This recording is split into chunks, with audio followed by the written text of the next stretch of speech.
y'all, Renee here. I am back today to do the February layout for the Cut Above Layout Kit Reasons to Smile calendar kit.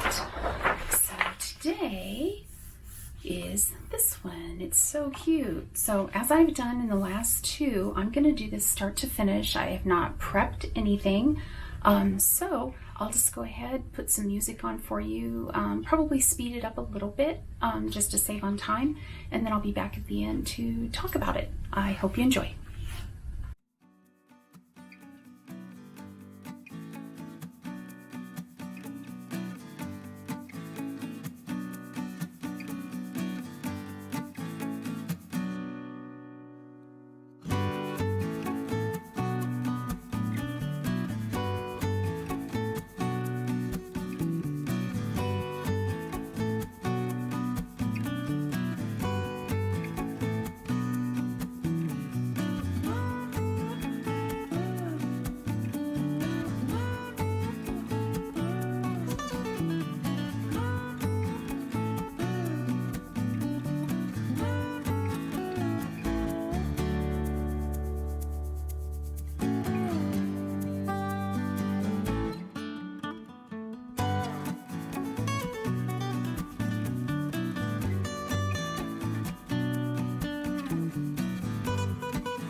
Okay, that was the fastest one yet.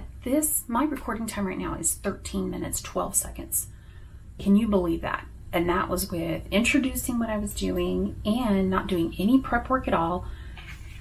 And this turned out so cute. Now in the instructions, it does say to raise this piece, and the 3 hearts up on foam tape. Now I am using this for a calendar first and foremost, and I really didn't want that kind of bulk in my calendar hanging on my refrigerator, you know, walking by, catching it every time you walk by.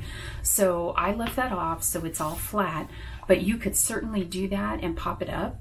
Another really cute idea would be to use your glitter brush, your shimmer brush, and shimmer these 3 hearts. I think that would look amazing. As a matter of fact, you know what? Let's do that. We have time. So I'm gonna grab, I think, my clear. The blush, oh, it would look really pretty. Is that what it's called? I can't even remember what it's called. This will be cute. And this is a new shimmer brush, so I'm gonna come over here first, get it all ready to go, get it loaded up with the shimmer. There it comes. Okay. And you don't need really too much to actually give it a lot of shimmer. So we're gonna do that. And I'm gonna try to stay inside and make it like the inside is shimmery and the outside is just matte. So right now it looks a little dark, but as it dries, it will lighten back up again, and then you'll just have that really nice shimmer on there. So we'll do this one too. You know, this kind of shimmer, it's just a little bit. It's not going to scream, oh look, glitter, more glitter. You know how glitter can be a pain and get all over everything. This really won't do that. It should stay pretty well on the paper. And you can see how quick and easy that was. I think this total maybe took me another minute just to jazz it up a little bit. And I think that looks great. Another thing you could do if you liked is you could add some sequins to this if you felt that it just needed a little more personality for you. But I think as it is, it looks great. So that was February of the Cut Above Layout Kit for Reasons to Smile. If you have any questions about the kit, just let me know down below. This kit is available while supplies last through the end of October, and it makes 13 single page layouts total, a cover page, these 6 for the first 6 months and these 6 for the second 6 months. And you have several options. You can buy just the Cut Above kit. You can buy the Cut Above kit with the calendar. This is the calendar. Or you can buy a bigger kit. And oh, I'm sorry, I forgot to show you. Not only do you get everything to make those, you get the stickers for the days on the calendar. And then you have another option with another kit to kick it up even a little bit more, and you can get this stamp set, this exclusive stamp set just for this kit. So if you have any questions, just let me know, and I hope you enjoyed our February page today, and I will be back shortly with March. Have a great day. Bye-bye.